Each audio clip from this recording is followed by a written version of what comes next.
I am so exhausted and depleted of carrying this relationship alone. Now what? This is what we're going to talk about today. There's a lot of people I know that are feeling this in their relationship. They are feeling like they are carrying the weight of the relationship alone. And I think they're finally realizing how much they have been the relationship and how much they're carrying, and they are depleted. A lot of this is women that I talk to. I'm sure there's men too, but I think there's a lot of this going around, and we need to talk about this and what to do. So I'm excited. Welcome to our channel. I'm Rain, with over 20 years of experience as an NLP practitioner, light worker, and channeler through divine inspiration, here to help you connect with your true self. And I'm Mel, an empath, light worker, and connector, passionate about guiding you to set boundaries and thrive. Together, we bring you weekly tools and insights to support your empath journey. If you're ready to deepen your connection with self, don't forget to subscribe so you don't miss an episode. Let's dive in. To get your channeling and wisdom on this. Why do some partners seem to always become unavailable, sick, injured, or distracted right when they're needed the most? And a lot of times it's a real thing. It's a valid thing that happens. They really do get sick or something comes up with work, but it's always when they know they're needed. The partner's saying like, hey, I need your assistance. I really need help with this. And then there's a reason they can't. And then the weight again falls on the weight of the partner that's been carrying it the whole time. Oh my God. Okay, so the first thing I hear, okay, is it's a way to recognize, okay, it's a very clear way of recognizing that you've never had a partner that carried anything. So when this happens, it's an awakening to what kind of partner you have, who you're dealing with, so that any dependency or thoughts from before were like, yeah, but I can't leave because this partner helps here. I can't do because I need this partner, or I don't know how to do it on my own. All that stuff. When this happens, and it's so powerful how I'm hearing it, it's like, oh, we're just helping you wake up to truth. Why aren't you seeing that you've always been doing it alone? So even depending on them, whether they do get injured or sick, that does happen on purpose, right? It's for you to recognize that there is, you've always been alone doing the thing alone. You've never had support, right? So when situations happen like this, what happens usually is the person in the situation will think, well, is it, am I being paid back? Like, is something wrong? Like, should I not depend on this person? And self-blame comes in, right? You start to wonder, like, what is this? Is it an energy? Is it a punishment? Am I doing it wrong? Should I not depend? And it has nothing to do with that. It's simply clarity, right? It's clarity where you have to focus and pay attention. And this will happen every single time. Every single time a certain belief comes in of like, okay, you know what? They help here. They usually help here, right? Or I can make sure that for sure they usually help me here, which is self-gaslighting in these relationships. So every time this happens, they get sick, they really do get hurt, they end up here, and you're carrying the weight. It's only recognizing, oh my God, I've been doing this forever. And really, they've never, ever carried it, right? It's to retrospect, but now there's a cause, right? It isn't them just saying, no, I'm busy or I'm this. You're physically seeing them ill. You're physically seeing them incapable. So that's the first thing that's coming through about this. It's just a wake-up call, and it will continue to do that until it's like, oh, I really do everything. So what are the things that I actually do, and what are the things that they do? And you write a list and you look at the list, right? Because this is just clarity. So if there is any fear to leave, if there is any fear of like, no, but I don't know how to do this alone, it's to come back home and be like, damn, I've been doing it alone. I know how to do all of it. I just wasn't paying attention because I was hoping that partner had certain aspects that they were taking care of. So somehow I was depending on someone. Somehow it felt like a partnership. So it's the continuation of the breaking of the false life that was created. Or is it making Wow. sense now? Yeah. Okay, so my question, because I was curious, like, is this something, is it energetic? Is it subconscious? Is it something deeper? Like, is it okay, is it for both of them? Like sometimes I wonder, is it like the spouse partner, is it like because they know they're going to have to do something, somehow their body is like, no, like I don't ever want to show up as a partner. I only want to have basically like a mother that's taking care of me as a child and doing everything for me. So the moment I know, okay, if I'm going to have to get back or this next day, that somehow their body is like making sure that they stay in like this area of like this child energy and they just want to find a mother to take care of them. And then, or is it this other person that's like, no, it's to show like, or is it weave together, or is it like it's a lesson for me or something for me to realize, or the other person like to realize, oh, you're carrying it alone and this is a gift for you. It's amazing. It's beautiful what you said, sweetheart. Yes, it's yes. There's a part of them that breaks down because, like you said, they cannot take risk. See, the thing is, if it's anything that they will not benefit from so much so, right? It's not 100% about them. Yes, they will sabotage it so that they don't have to do anything about it, right? So they can cater to the things that matter to them. If they really want something desperately, they will do the thing, right? But if there's invested interest and the weight of it is not as important as you doing it all, right? Or them, doing what they truly desire, something completely different, then yes, their body will break down, right? They will shut down, something will happen. And yeah, you're very right. There is a part of it, which is their inner child, their child self being like, I don't want to do any of this. Like, this is boring stuff. Why should I do any of this? I don't want to. I just want to have fun the way I want to. It doesn't make me feel, it doesn't, first of all, there's no display for the world to see. This is all like behind the scenes, right? There's, there's nothing happening that will feed their egoic state, right? So it's irrelevant for them. And a lot of times, especially with covert narcissists, they're on the lazier end, on the lazier spectrum. So that's a comfort zone for them. But the reason I don't go there a lot is because when you're in these kinds of relationships, you're there all the time. You're always finding out why about them. Why do they do this? What is happening with them? That's most of the relationship is like that. You're just there. Well, if I do this, then hopefully they'll do that. But it's always about them. And so going into why that happens in their direction takes a lot of energy away, other than seeing it for why is it happening for me?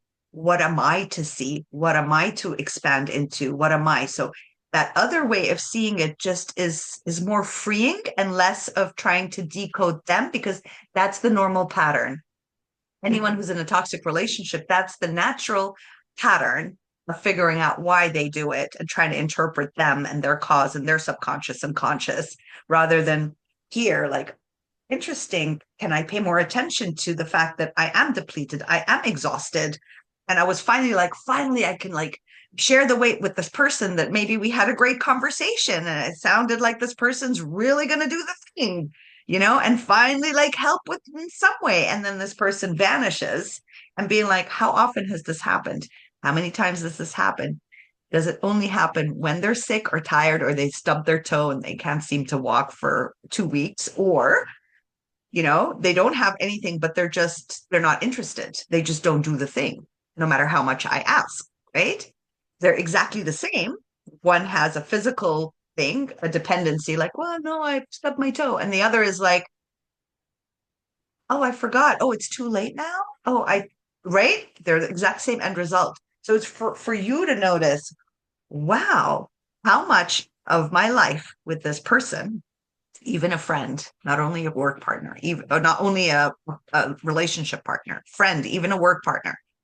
How much am I doing? Okay. And I've been living in an illusion of beautiful words being said, right? Of they're about to do, which is great, but how much are they actually doing? That's basically what it is. So yes, maybe if it is helpful to see it on that end so that there's more of a balance. Yeah, but you're right. Wow. Okay. So what do you do if you notice, like, okay, let's say you and your partner and you're like, okay, you got big changes happening. You're gonna, I don't know, big new things are happening. Let's say you're gonna move somewhere and you're like, you're both excited about it. You're gonna have a new life, new experience. They're excited, you're excited, and you're like, okay, we're gonna do this together. Finally, it's something that we both want. And then you realize the patterns. You're like, okay, I'm not gonna carry this anymore. I at least see it. I never did before. I'm not going to carry this anymore. Like, I'm going to only put as much effort as they put into. And then, like, all of a sudden stuff starts happening, or it's like they're just dragging their feet, but you know that they want to move too. They want this new change. You talk about, you're excited about it. What do you do in that? Do you just be like, well, if you really want to move, you're going to have to carry the weight again and just deal with it because that's the life you're living? Or is there a way to shift it where you can actually not care, or be like, okay, fine, I'm only going to move or put the energy into it as much as they put into it. If not, and then you have to work on your own inner shifts to be like just okay with having it take way, way longer or not even happen. Like, where do you put your energy so you're not like feeling resentful or upset? Like, where do you put the energy? It's two different directions. You put the energy to the opposite of what you put your energy in before. So it's less of what the actions are and it's more of what the internal dialogue is. Before, the actions were based on their preference, how to keep the relationship, how to keep the relationship, right? So it was a lot of like, yeah, I'll do it all and I'll do this because I want to keep the relationship together, right? I want to make this utopia dream that I'm living. I don't want to crack. I don't want to see anything wrong with it. I'm going to keep managing it to make it live up to the dream of the world I'm living in, the false reality that I'm in. The new energy or the new identity that develops is okay. I've been focused here on this relationship and this person. They were God. They were the most important things, and how to fix it and make it really work the way I wish to live. This direction is different. This one isn't about doing less. It's about doing the world that you want to live in outside of the relationship bubble. So, do I want to move countries? Do I want to change jobs? Do I want to move homes? If it's important for me, I will take all the action because it's important for me. I'm great at action. I know how to do everything, right? But when you're in a toxic relationship, what happens is having an adult there, they're not children, an adult taxes the energy because you're constantly looking and being like, useless, doing nothing. I'm carrying it all. Now, imagine you're just a single mom, right? Single parent, and there is no older human with you in the house to take care of this. You'll do it in a blink of an eye because this is your dream. This is what you want to do. You'd go do it. But having that entity there feels very draining because it feels unfair. It feels you get angry, frustrated, pissed off. You're like, fine, I'm not going to do it. You become a tantrumy child, like, no, you do it and then I'll do it. I'm not doing it anymore. Pick up your socks, right? But the shift has happened. You can't teach them to change, and you can't teach them how to be there for you, and you can't teach them how to carry any load, right? But you know that you can and you want to. So if moving countries, changing the home, taking that course, whatever it is of great importance to you, then it's time to value your dream over the family dream or his dream. What is my dream? How do I move myself with my family to my dream? It's a very different energy, but it's all an internal dialogue. Because Mm. if you do play that other game of like, yeah, you know what? I'm not doing it till you do it. You're stomping on your own dreams again. You're deleting your dreams for the relationship dynamics, right? And you're still going according to the relationship dynamic rules. and laws and teaching. It's you become the teacher again. It's that teaching thing. It's like, fine, you know what? I can stay here for 500 years until you figure it out. And you will wait 500 years. And again, it's depending on the relationship and depending on the partner and what they're ready to do or not to do. Again, it's about them. It's again about their energy. It's not about you. Is it Mm, making sense? yeah. So what do you do if you like find out like you have this awakening? You're like, oh my gosh, I had no idea how much I was carrying. And it's like, I'm exhausted and you're depleted, but you have this dream, this thing that you want to do, this change you want to make. You want to shift energies. Like you said, it could be a job, moving states, moving countries, whatever. There's just shifts happening. But then you're just realizing like, I'm so depleted. And the truth is, I am tired carrying this alone. And this is a big change, especially moving to state, moving out of country. Like that's a ton of work. It's like, what do you do if you're depleted and you're like, oh my gosh, it just feels overwhelming to do it alone? What do you do in that space? Is it like that's a time to honor and just slow down and like let go of the excitement and the time frame and be like, okay, maybe it will take a lot longer to get to this dream so I can take care of myself? Or is it a way to shift the mindset to get the motivation and energy back and just in a new frame of mind of, yes, I am going to be doing this alone and it is a lot? Like, about that. Yes, that's exactly. You just said the words. I am doing this alone and it is a lot, and that's okay. Like I am doing it alone and this is a lot. And it's recognizing that that's what's important. It's recognizing I have been doing it alone. But the reason it didn't feel like it was a lot is because I lived in a portal of my own creation that I did have help and there was someone helping and doing, right? And when I lived in that imaginary world, I was doing it all alone and I wasn't overwhelmed. But this new reality that I'm like, but wait a minute, I have an adult human with me in the house that should be taking care of all this. Now I'm overwhelmed because now I have a should, right? And I have placed that should on a being. And now I'm clearly seeing there is another being with me that should help. Now the overwhelm starts. Why? Because the thoughts are like, well, you shouldn't be doing that. You're getting should a lot, shat on a lot by the shoulds. Okay, there we go.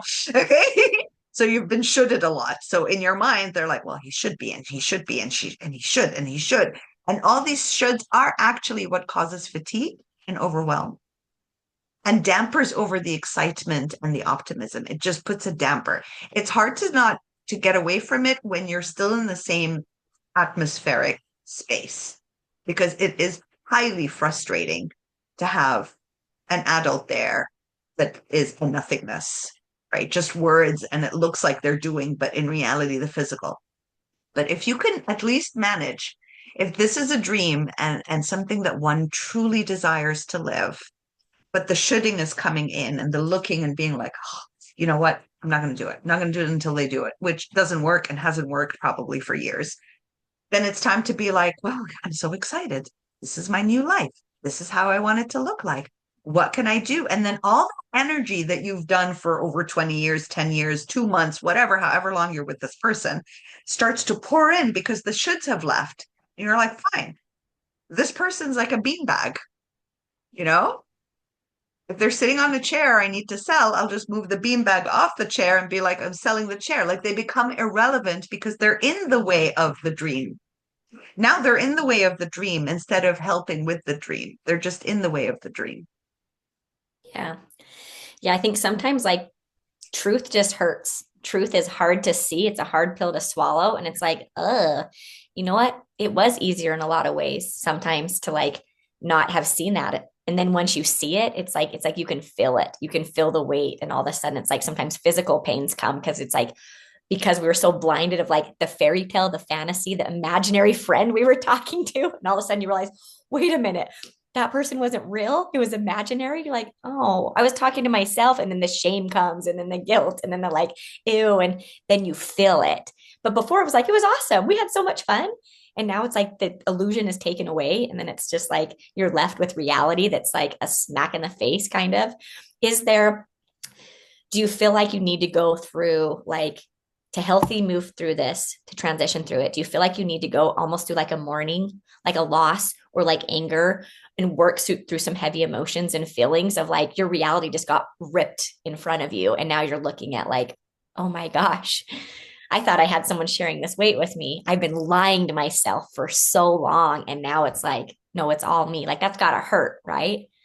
What's that process look like to healthy go through that, to then go to the other side of like, okay, well, I've been doing it alone. I'm badass. I'm cool. Like, I'm sure you'll get to that. We're like, oh, okay. And then you'll have more confidence in yourself. Anyway, what's the healthy process to get through this? Well, I don't know. Would you like to talk about this here, or do you want to do it on the other episode? If we can save it for another episode if it feels like it's moving in that. Shall we? Because this is a big one. This is that alone space now. Like now Okay, I'm well, alone. we can link this up to the other episode. So those that are watching, we're gonna have another episode on this. So it's gonna be good, as you know. Now that I teased you, you're gonna have to wait. Okay, we'll come back to that one. So what is really happening energetically in a relationship where one person carries most of the emotional and physical labor? Like, is this karmic? Is it a soul contract? Okay, so it's not karmic, it's not soul contract, it could be and it may not be. It's just not important to really focus in that direction, because focusing on that direction has a lot of weight, and it there's a lot of darkness with it. It's a very fighting energy, and it's a very fearful, and it's like, oh my God, this is karma. What have I done before for this to like nip me in the butt? And what about, there's a lot of like self blame. And if it's a soul contract, you know, easily you could just say, break the soul contract if this is a soul contract, and it's done. I mean, you're in charge. But also thinking in that dynamics, which sounds like a beautiful thing to do, but you don't really know, right? We just know what we know here and what we can intuitively feel. If you feel it's a soul contract, yes, go break that contract, right? If you feel it's karmic and you're into that, just be like, announce to the universe, I break this karma bond, it's done, right? You just have to announce if it's going to be those things. But what's really actually happening energetically is you are with somebody who simply does not find it, what is it called when people are like, they find it below them to do certain kinds of stuff, right? It's like below their grandiose perspective of themselves, right? So they too are living in an illusion of this grandiose entitled state where there are certain things that is just below them, that this isn't, are you kidding? They have a different idea about themselves. It's really more about them. The thing about empaths in these kind of relationships, we don't have a grandiose perspective about ourselves, right? In our minds, we're not like the superhero living this world where washing a dish is like below me, or, helping whatever it is, right? We don't have a utopic thing, but we are more empathetic. So we're more of service, right? So it's a perfect combo, right? It's a perfect combo to have a king and a servant, right? The king says, talks rubbish all day, and I think we need to plan and doing this. And then the servant's like, oh my God, will that make you happy? I'll go do it. I'll go do it. And then the servant thinks, wow, the king speaks to me and he's so helpful. But in reality, they're really doing nothing. There's just a whole bunch of words and ideas, which they have great ideas, but then you run with it, And so that's why the energetic bond between narc and empath is so powerful, is because we're so ready to give and they're so ready to take, right? And it's such a perfect dance until the empath is like, wait a minute, I want to take too. This isn't fair, right? And that's when the awakening happens, and the shock, and the, oh my God, and this isn't fair. I don't want to be slave anymore. So I hope that answered the question. Yeah, it did. Well, and then my next question I was going to ask, so maybe you already answered it, but I'm going to ask it anyway in case you have anything to add to it. If not, I'll ask the next question. But why do strong empathic women often attract partners who do less, avoid responsibility, or even drain their energy. Is there a bigger pattern playing out here? Yes. Okay. So it's supposedly strong. Okay. A true, empowered, strong woman would not take over anyone's energy, would not try to help anyone in any form or way. Okay. Would say no from like the blink of an eye if somebody said something that hurt her feelings or made her feel slightly less about herself. And this isn't an egotistical way, right? But it's a I know who I am way, right? I'm so clear about who I am. I know how I speak to myself, and you cannot speak one iota less to me than I speak to me. My standards for myself are here because this is how I talk to me, and this is who I believe I am, and this is how I love myself. And you're coming and talking here. Hmm. Who are you? Like they wouldn't even take one word. Like it just it goes in and it hurts. It's like, ew, what is that? Ew, I'm never talking to this person again. Like there's nothing. It's an impossibility. For us to grow into that, that's the empowered empath, right? This is what we're all growing into. So when we say a strong empath woman, strength is such a deception when it comes to what we perceive strength is. Being strong to empathetic women is I can carry the load. I can do it all. I don't have to ask for any help. This is strength. This is the lie of strength. And I'm hearing now this was actually created so delightfully by narcissistic men in the world because knowing women in general do have a lot of heart, do have a lot of feel, especially empathetic women. They're really ready to give. So, what's a better way than to present the word strong as you carry the load, multitask, you do the thing, you don't ask for any help, you can do it, and we women went, oh, we can do it, right? So at the end of the day, it's actually a weakness that we have, and the weakness is we don't believe that we have the freedom to be weak, be sad, not want to do it. Actually say, I just don't want to do it. Not, oh, I can't today because I just don't want to. Right? We assume that is weakness. It's mean, it's cruel, it's unkind, you know? That is strength. So strength is the opposite of everything we've ever learned. So why are we attracted? Because the illusion of strong, because it's a lie, of course, we attract liars. So if I believe the lie of being strong is this, and I could do it all, and don't worry, everyone sit down. I'm taken care of. I will multitask with my toes and my hands and my nose. I will do it all. Nobody move. This is playground for any, especially covert narcissists. This is like the best thing in the world, right? And you're thinking it's strong, but you're lying to yourself. But they're liars. So same energy resonance. Wow. Once the lie disappears, once we stop gaslighting ourselves, we cannot get gaslit because I stopped doing it for me.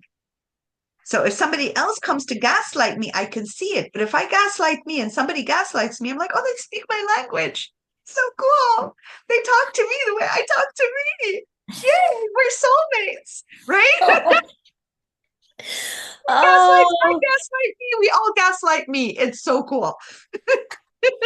and here's the dark comedy playing out in your life, in my life, in all of our lives, right? Oh my gosh. Okay. Wow. Mm-hmm. So, okay, here's what's cool that I need to point out with this though, because you were talking about like getting the disempowered empath that was lost, gaslighting self, whatever. We're creating a full course. I have to mention this right here because we've been spending a lot of time in creating this course. And Rain, as you can see, has her incredible channeling gifts. To be able to free you if you're just like, I don't know how to get out of this. Like there's so many layers to it. We have a full course on it and broken up in little sections at a time to build 1 week at a time to build you up. So if you're like, I want that, I want to be that empowered empath, but like, I don't know how to get there. I need some support. I need something. Just know It's not created yet. We're in the process. We're getting close, but just feel free to email us if you're like, I want to know about this. And then you'll be on our email list as soon as we launch that. It's really powerful for those that just want to thrive in life and want to remember who they are and never have anyone take advantage of them again, to release all the limiting beliefs, the lies that we tell ourselves, the gaslighting, that all of that crap. Let it go where you're untouchable and you get to live a beautiful life and only attract incredible friends, partners, everything. So we're excited about it, obviously. Anyways, I just wanted to mention that that's in the works and it's coming because it's helped me work on getting out of it, and I'm continue to shed those layers through Rain's assistance and her channeling gift and her wisdom. And we want to offer it to everybody else. So anyway, there's my little plug in for that.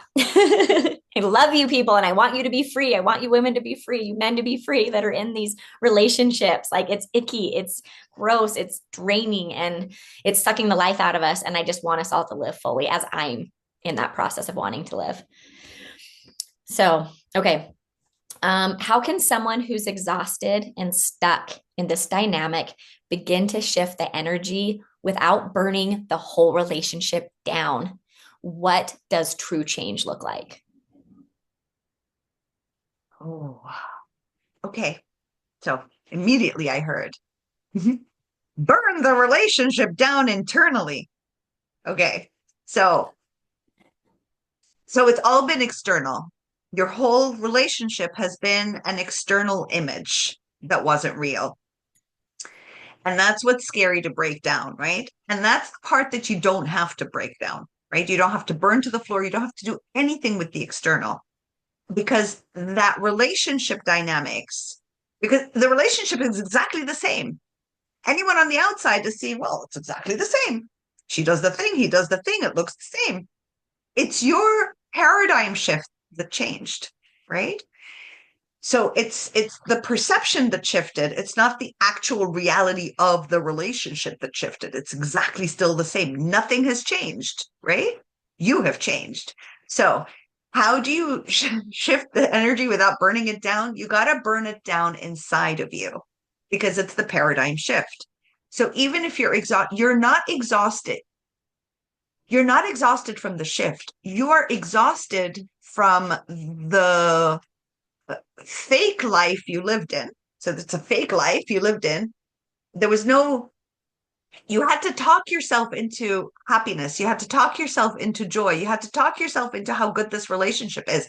There was always like somebody speaking, like what are the narrator?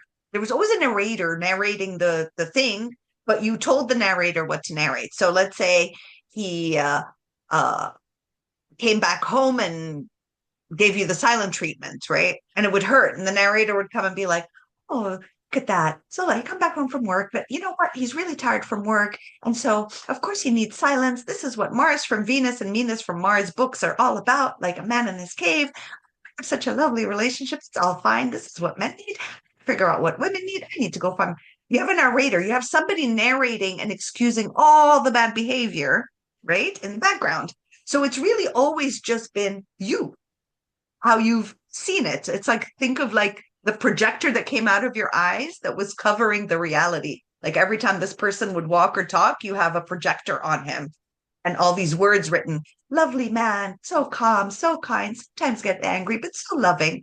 That's the part that needs to break. That's the part that needs to be left alone. That's the home that needs to burn. Okay. Has nothing to do with the 3D world. That home breaks. And yes, it is hard to see the new home and the old home and go, because you're shifting from both. But that one needs to break down. Once this one breaks down, strangely enough, exhaustion disappears. Why? Because you're not 1 foot here, 1 foot there. You're not yo-yoing between the two worlds. It's exhausting because you're in yo-yo mood between two worlds. You've got the reality world that you just saw, but then you've got that world, and you're confused between both just because you lived in that one for so long. This is brand new, right? So it's like, I still have to adapt and relocate properly. I don't know how to relocate in here, right? And that's exhaustion. That's basically it. Yeah. That's beautiful. Okay, I had another question when you were talking about this. I'm just curious, you know, when you say like there's books and stuff, like you're saying, women from Mars, men are from Venus. And then they're like, okay, like in therapy, they'll say, like, okay, use the I feel statements and say, before you talk to someone, express anything, say, I feel this and I this. I'm just curious, are the people creating this, or a lot of time these narcissistic men creating it that just are so fragile that they're just like, you know, because it's the kind woman that's reading the book that's actually making the changes and doing stuff, because the narcissistic people, they don't read books, they don't make changes, they don't do the workshops, they don't do anything because they're perfect, they don't need to. So is it another ploy for like to make them do even more, to jump through even more hoops? Or is it just, no, that's not the intention, it's just, it's a kinder way to do it? Like, I'm just wondering if there's some toxic energy there in that, to get the empath to just have to do more and bend over till they're dead and still it's never going to be enough. Or am I just, is that No, no? no, no. A part of, yeah, you know what? Yes. Yes. I don't want to say 100% yes. There's a part of it. Yes. It's moving with the culture at the time. The culture was women are this, men are that, right? So how can we make women um, feel better when their men do this? And how can we let men feel better when their women do this, right? But then there's also this play on like giving a woman a very boxed in view of who they are and a boxed in view of who men are, forgetting that they're both humans and both need to be heard and both like to be seen and both like to be appreciated. That undercurrent kind of disappeared. So it became man has to have his cave. And of course, men will read the books, right? And they will feel really good because now they have a cave that they're allowed to go in. There's a book that says you're allowed to go sit in your man cave. And us women are like, well, they have a right. It's okay. He doesn't have to hear me now, talk to me, sick, take care of me, nothing. He has to take care of himself first, which is go in his cave, right? And we're waking up to realize, hey, what about me? What about my cave? When does that come in and why is it not respected? But the way I like to share looks different. So, yes, there is a huge thing where it is very much catering to whether you're a man or a woman, but it does cater to narcissism more, which is speak in the I way, which is great that this is what we've learned as empaths. It's a great way to speak because it helped us actually be very conscious of who we are. It was a way to redirect our attention to our internal truth, right? It was a fabulous way. And it's great to say, well, this is how I'm feeling, and I don't care how you feel about it. Well, you're not going to say that. You're just going to be like, I feel really ignored. I felt really ignored when you walked in through the door and just, threw your keys on the thing and I was standing right there. I felt really ignored, right? With an unhealthy person, they'll be like, well, can't you see that I walked in the door exhausted? I didn't see you there. Well, you could have put in the effort. Why didn't you come hug me? Right? Immediately shifting the whole paradigm. That's an unhealthy relationship. So the I does work. It just, of course, the people who read these books are, of course, empaths because they always want to make sure that they're treating humans in the best possible way, right? Not to ever step on their toe or hurt them, right? So yes, a large part is yes, nobody else is reading those books like and putting them into practice more than an empath who's specifically with a narcissist, because not a lot of people will read those books if they are not being hurt by a narcissist, because that means their partner hears them, they're there, they have regular arguments that don't really cause so they both have the freedom to speak in whichever way and be accepted in the way in which they speak. And they both have compassion for one another. So if I say, that really hurt the way you spoke, the person in front will be like, oh my God, I'll pay more attention next time. I'm so sorry. And it's done. Right. And it's done. So it feels like in healthier relationship dynamics with friends or partners, there isn't the need to speak in a specific way to get the message across. It's so interesting. Feels like it's specifically dedicated to relationships that are unhealthy. And one person, most probably always the empath, is trying to figure out how to make it healthy. And so they just jump through a million loops to see why can't they get it? Why don't they get it? I've said it like, it's been 5 years. I've been repeating the same thing because I didn't say it in the I. You're like, okay, let me say it in the I. I feel ignored by you because blah, blah, blah. And then you get whiplashed, slapped silly because you used the I, and it's all becomes all your fault. And then you're like confused even more. So yes, And it's yes, like I if would. sometimes it feels like an excuse to just not be heard. It's like they're just like so fragile. It's you're like, or if you use the fail statement, like I feel like, you never listen to me. Boom, they kept the word never. Oh, never? And then they go off about that. I never listened to you. What about 5 days ago when that one time when I did this, or last year when I did this? It's like then it's obsessed with the word, and it's like they just aren't going to listen to me. So yeah. So perfectly said. So perfectly said. The whole thing doesn't matter. You don't matter. Your feelings don't matter. The hours you spend figuring out how to say that sentence doesn't matter. It's one word. And even if you taught yourself not to say never, because there are books that say don't say always or never, right? Yeah. Even more like thing. You can't even talk naturally anymore. You're like, I sometimes feel that you don't blah blah blah. Oh, really? So now it's all my fault, right? They Yep. take the you. Oh, it's my fault. I thought you're supposed to speak in the I. Anyway, it's your problem. Aren't you feeling that? Go deal with it yourself. That's the overt narcissist would tell you that. Or even if you worded it right, well, you had tone when you used the I feel statement. So I'm not going to put up with that's my boundary. I'm not going to listen to you. Anyway, good times. I know many of you can relate to this. So we're giving you all the examples. Okay. Oh gosh, we have to laugh about it because it's a dark comedy that we're all in right now until we can get out of it. So we're going to laugh about it. So laugh with us. Okay. All right. My last question for you. What message does Spirit have for those who feel deeply alone, unsupported, and like they've been carrying everything for far too long?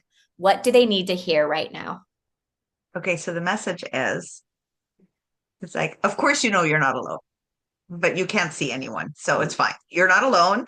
But what's very important is, okay, um,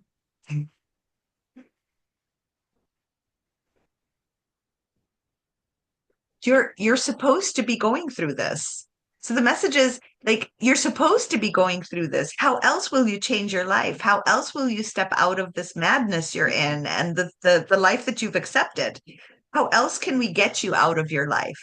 This is the only way we can get you out of your life because your biggest fear has been to be alone. And therefore you were in these kind of relationships. And even if you say, but I know how to go to a coffee shop alone and I know how to do this alone, these are two separate things. There's the alone, the fear of abandonment, fear of being left behind, fear of being completely alone. And then there's I can do coffee shops or sit at home for a week alone. They're two very separate emotions. So you have a deep-seated fear of being alone, and therefore we want alone and you to be friends.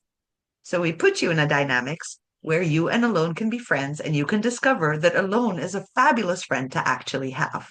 Okay. Because alone is very calm. Alone doesn't want to please anyone. Alone just wants to sit and read that book. Alone just wants to itch its arm without any consequences to itching it. Alone just wants to be with you completely alone. So being alone is the first phase to get you out so that when you are in that alone, you make friends with alone. I'm seeing this energetic, it's an energetic entity. Okay. That's why we're saying you're never alone. There's so much around you, but alone itself is an energetic entity that is actually your healer. Okay. So if you are feeling alone, speak to alone. I'm getting crazy goosebumps. Speak to alone. Say hi, alone. Okay. Talk to me. I'm terrified. And just talk to alone. And then see what alone has to say. Ask alone. This hurts so much. I'm so scared and I don't know what to do. Do you have anything you can help me with? Any idea of what I can do? And alone can say, go make a necklace. Get some beads and make a necklace and put it on because I'd love to wear a necklace because maybe that's what alone wants. This is just something that popped up for me. So you can talk to alone and see what alone wants for you. what alone wants you to do. How can you and alone enjoy life right now? And this is a great practice because you need that phase before being able to create a new identity. Hmm. Does that make sense? Yeah, I hope that's it wasn't too floofy or like out into the universe stuff. no, I love it. I even took a note where I'm like, okay, I'm going to go do that. I'm going to go journal. I'm going to go hike. I'm going to talk. I'm going to work through that because that's been abandoned for a long time and obviously haven't looked at. In fact, yeah, obviously Okay. a good one to look at. Okay, Mhm. that's beautiful. And Okay. also the unsupported part, because I just read that the unsupported part, it feels like you're unsupported. And it's the hardest time to be in because alone has been abandoned. So you're going to talk to alone, but then there's no external support. And don't forget the world that you created was an external utopia that was actually extremely painful internally, right? So unsupported is is not really true because in the kind of personality you have, being that, supposedly strong empath, you attract everyone that's of a similar vibration. These people don't know how to support. They don't know. They don't know how to support you the way you know how to support others. They just don't have it in them. They don't know how to do it. So requiring support from the community or the energetic field of the people that you were in support of, wanting to receive that cannot happen. They don't have the skill set. They don't have the know-how. They don't have the empathy. They don't have nothing. That whole thing doesn't exist. That's why they are around you, sucking on you because you have that gift, which is fabulous, right? When you gift yourself back that gift, and you'll notice they all drop like flies one at a time. Slowly it gets emptier around you, and you're like, but I need support in this, blah, blah, blah. That's only aloneness screaming out, needing people to feel like it can exist because it is scared to be alone. So it's okay if there is no support there. It really is okay. The ego is the one looking for support, you know, support the ego. You need to support the ego. It's really hard work. I'm not saying this is a walk in the park. It's really hard work to sit with all parts of you and you being the caregiver of all these parts because we're so used to being it for outside and we can see tangible results. But Mm. inside, it's so hard because they're just pockets of energy. You could put your hand right through it. It's not an object. So, yeah, good luck. Oh my gosh. Thank you for pointing that out and noticing that in that question, because I think that was very valuable to hear that. And there's no shortcuts to this. There's not like it does feel so much easier to just, again, getting that dopamine fix from helping other people. Oh, your kids. Oh, they got excited. I did something for them. You just get these little fix, but then it's empty again. You go back to emptiness because we haven't given it to ourselves. And I think this is the ultimate freedom and liberation. Like this is massive. And it's just taking a deep breath, slowing down, and just realize like, I'm okay. I'm safe. I love myself. I'm amazing. I am everything. I have everything within me. And just, we need those reminders often to come back home to self and to love ourselves. And again, it's just like what pocket of energy is coming up. So this episode that we're talking about, this is a specific pocket of energy that we're telling you to go spend time if you have time off right after this episode, to go and like give yourself some love and sit with that. And if you can journal and set up a time to go be alone with yourself and like while it's fresh on your mind to love on that pocket of energy until another pocket pops up. And then don't be scared of holding space and loving and being present with these pockets of energy and feeling what comes up. We're giving you permission to go be with yourself, love yourself. We're here of support. And of course, your comments, we love your comments. So if you have any comments, your key takeaway for this episode, I had so many. We would love to hear your takeaways from this. And if you guys want to support us, you love what you're getting out of this, you're making some shifts in your life, we have a buy me a coffee account where you can support us, donation based. We would love that. We have the link included. We also love giving giveaways. So we spend a lot of time creating these beautiful things for you to really help you make some good shifts. So we have a free giveaway. It's a 3-minute daily ritual you can do with yourself to help bring you back to yourself. So go ahead and get that. It's in the description as well. Feel free to share this episode if you have friends or family that could benefit from it. Something new and exciting we want to share with you is we just created membership on YouTube. So those of you that want even more connection and deeper connection with us, where we can give even more to you, then it's, then you can, jump on, and we got different membership options so look at those and see what one fits for you to connect with us. Like this episode, subscribe if you're loving it. And yeah, Rain, let's do an angel card. I'm going to have her draw an angel card to leave us with something to focus on, a word to focus our energy on this next day and week. Oh, okay. Thank you. I totally forgot. I was like, oh, I loved hearing you and listening to you. Okay. Ah. Abundance. Ooh, I'll take it. Right? That's our angel Oh. card. Abundance. And look at her. It's like these angels are just throwing all these fruits down, right? And fruits in all countries and all cultures are abundance, and different kinds of abundance is like, just open up your arms, sit with the alone version of you, and allow the abundance of alone to actually finally find you instead of resisting it. And just be okay with whatever comes down.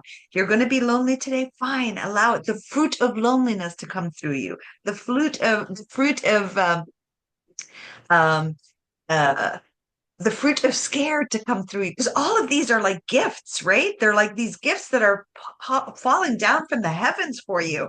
The gift of happiness, the gift of serenity, of peace, of love, of sadness. These are all amazing gifts. Your fruits of abundance are in those. So what I'm feeling so deeply for this is like, you're all going to be fine. Whoever's watching this, including me and Mel, there's abundance coming. There's a ton of it about to be poured down as we keep stepping more and more out of this relationship dynamics, internally.